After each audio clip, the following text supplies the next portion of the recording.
देखिए आज का पेपर है कक्षा 10वीं का प्री बोर्ड पेपर 2025 का। इसके अपन ऑब्जेक्टिव क्वेश्चन पेपर को सॉल्व करेंगे।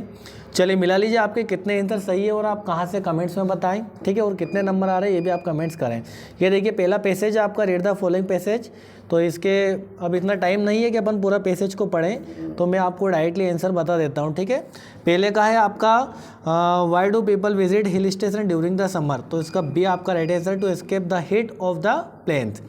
सेकेंड आपका वर्ड मेक्स हिल स्टेशन, तो इसका हो जाएगा आपका सी वाला, the cool and fresh air. देखिए तीसरा आपका which of the following activities can visitors enjoy at the hill station. इसका हो जाएगा आपका ट्रैकिंग। और चौथा आपका which hill station are mentioned in the passage. तो इसमें ओटी, शिमला एंड दार्जिलिंग ये आपको बतलाया है। चलिए फिफ्थ है आपका what do local markets eight the hill station offer. तो ये आ जाएगा आपका बी वाला राइट आंसर, ठीक है। आपको मिला लीजिए कितना आपका सही है। आशा करता हूँ लगभग आपका पेपर अच्छा गया होगा। चलिए पैसेज 2 है आपका, देखिए इसमें दिया है वो does discipline do for children for the child, है ना। तो इसका हो जाएगा पहला, है ना, फॉर्म्स कैरेक्टर वाला। फिर हो जाएगा आपका इसमें सेकेंड है आपका दिया है कि what evil does a child pick up. तो हो जाएगा आपका B he catches cold and fall ill. देखिए तीसरा दिया according to the text above what is a good habit. तो गुड हैबिट के बारे में बताया आपको, तो ये हो जाएगा आपका C avoiding things that are injurious. Fifth देखिए आपका which of the following is the appropriate title for the above text. तो हो जाएगा आपका ए इंपॉर्टेंस ऑफ डिसिप्लिन। और यहाँ पर आपका पांचवा जो फिफ्थ नंबर का है वो डज द वर्ड स्पॉइल का शब्द का मीनिंग पूछा था। वर्ड का मीनिंग क्या होता है, डिस्ट्रॉय। स्पॉइल मीन्स होता है नष्ट करना, तो डिस्ट्रॉय मीन्स भी होता है नष्ट करना। देखिए तीसरा आपका रीड द पैसेज केयरफुली। तो इसमें आपको नोट समरी बनाना है, ठीक है। ये इसमें आपको अलग से बता देंगे क्लास को, और एप्लीकेशन भी सरल ही आपका, ओके।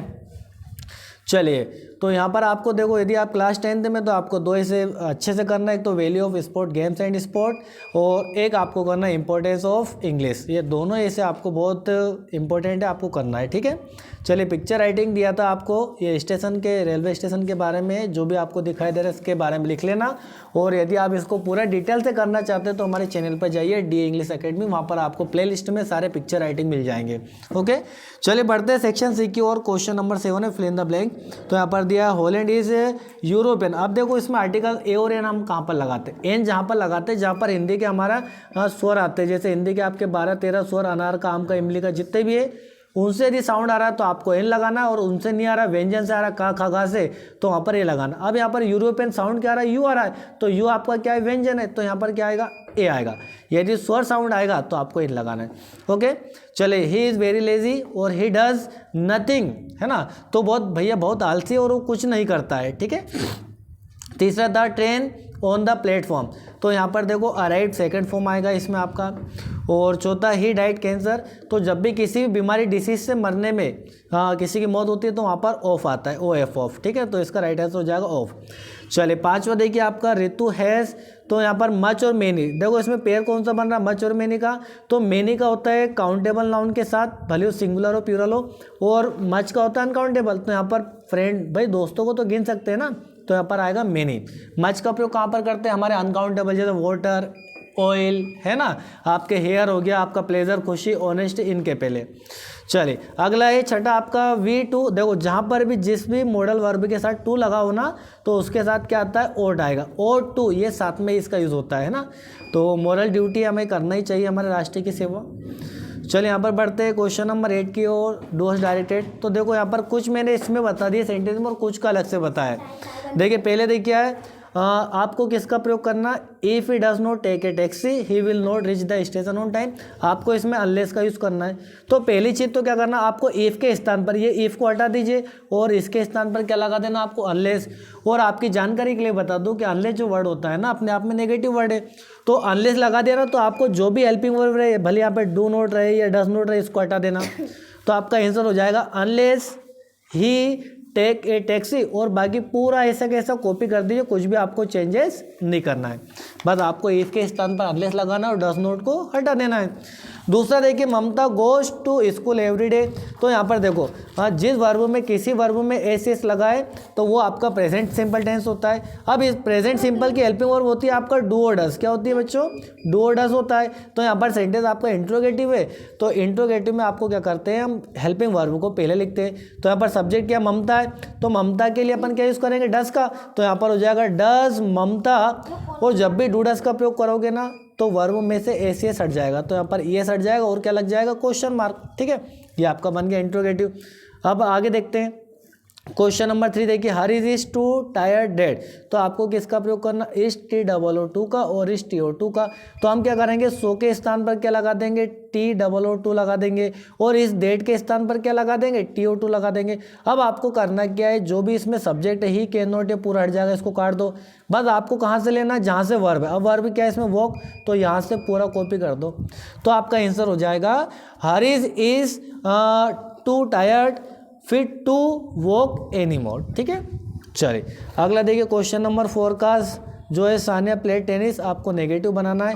अब वर्ब की सेकंड फॉर्म में आपका पास्ट सिंपल टेंस है, और पास्ट सिंपल टेंस की हेल्पिंग वर्ब क्या होती है, डिड, है ना। और नेगेटिव बनाना तो डिड नॉट हो जाएगा। देखिए हमने यहाँ पर बना दिया है, ये देखिए, तो यहाँ पर हो जाएगा सानिया, और ये हो जाएगा डिड नॉट, और ये जो वर्ब की फर्स्ट फॉर्म डिड के साथ वर्ब की फर्स्ट फॉर्म आता है, डिड हो जाएगा प्लेड टेनिस। अगला है आपका 5वां, he was painting a patriot. तो यहाँ पर हो जाएगा पोर्ट्रेट का हो जाएगा, देखो पैसिव वॉइस बनाना, तो यहाँ पर हो जाएगा ए पोर्ट्रेट वॉज। अब ये पास्ट कंटिन्यूस का है तो वॉज हेल्पिंग और वही लगेगा, और कंटिन्यूस में बीइंग लगाना है, और वर्ब की थर्ड फॉर्म पेंटेड हो जाएगा बाय। अब यहाँ पर ही है तो ही का हिम हो जाएगा। ठीक है, ये पैसिव वॉइस है। आपको tense, passive voice, narration, articles कुछ भी पढ़ना है तो आप चैनल पर जाइए, डी इंग्लिश अकेडमी पर प्लेलिस्ट में सभी डले हुए, वहाँ पर से डिटेल से आप पढ़ सकते हैं। ठीक है, और क्लास अच्छे लगे तो लाइक करें। आप क्लास को लाइक नहीं करते, आपका लाइक ही हमारा मोटिवेशन है। ठीक है, तो लाइक कर दो यार सभी। अगला है आपका छठा, the boy is my nephew, the boy is wearing a blue shirt. आपको किसका प्रयोग करना होगा, तो सबसे पहले दोनों में जो कॉमन है, देखो द बॉय कॉमन है तो हमने द बॉय ले लिया। अब लगाना क्या हुआ है, तो यहाँ पर हु लगा दिया। अब इसमें क्या करना है, आपको सेकेंड पार्ट को पहले लिखना है। तो सेकेंड पार्ट क्या, is wearing A blue shirt, तो यहाँ पर हो जाएगा is wearing A blue shirt. फिर अब जो पहले वाला वाक्य इसको लिख लीजिए, इज़ माई नेफ्यू। ठीक है, बहुत ईजी है, कोई कठिन नहीं है। अगला है 7वां, to answer this question is easy. तो आपको क्या करना है, इट इज़ ईजी, इट लगा देना है। अब इट के बाद क्या करना है, जो उस सेंटेंस में क्या है हेल्पिंग वर्ब जो है उसको लिखो आप। हेल्पिंग वर्ब क्या है पर इज़, तो इज़ ईजी ले लो भाई, इट लगा दिया, इज़ ईजी हो गया। अब बच्चा जो टू आंसर, ये ऐसा कैसा कॉपी कर दो, देखो to answer this question is easy, बहुत ईजी है, मतलब कोई कठिन नहीं है। चलिए, ये आपके चूज द करेक्ट आंसर आ गए। तो बेकर को क्या कहते हैं, पेडर कहते हैं। According to Nelson Mandela love हो जाएगा। और what food did the seagull mother, उसकी मदर ने क्या फूड दिया उसको, तो फिश दिया था। एनी फ्रैंक की डायरी का नाम क्या था, किटी था, यह हो जाएगा आपका चौथा आंसर। ठीक है, चलिए, और पैसेज है इंग्लैंड द ब्लैक एरोप्लेन से आपका पैसेज आया, बहुत ही सरल आया है। तो where was the narrator flying, वो फ्लाइंग कहाँ कर रहा था, फ्रांस टू इंग्लैंड, तो इंग्लैंड इसका आंसर हो जाएगा। और सेकेंड है what kind of aeroplane, aeroplane का नाम क्या था, ओल्ड डकोटा, तो भी हो जाएगा। और how was the weather during the fight, भाई वो फ्लाइट कर रहा था जब मौसम क्या था, एकदम क्लियर था, साफ था। ठीक है, चलिए यहाँ पर पोएम वाले पैसेज है आपका, ये टाइगर इन द जू, तो पोएम हो जाए टाइगर इन द जू। फिर दिया है आपसे कि how does the poet describe tiger movement, tiger movement कैसे करता है, सॉफ्ट एंड क्विट करता है। और तीसरा दिया है आपका अकॉर्डिंग टू द पोएट, तो hiding in the shadow, B आपका राइट आंसर हो जाएगा। मिला लीजिए, एक भी क्वेश्चन इसमें गलत नहीं है, पूरे आपके आंसर सही है। ठीक है, और बहुत ही अच्छा पेपर आया बच्चों का, हमारे सभी बच्चों के जो भी कोचिंग क्लास आते हैं सभी का अच्छा गया पेपर। ठीक है, और आपका भी आगे अच्छे जाए, आप पूरा अच्छा डीपली इसको पढ़ाई करिए। आज के लिए इतना ही, जय हिंद, जय मां भारती।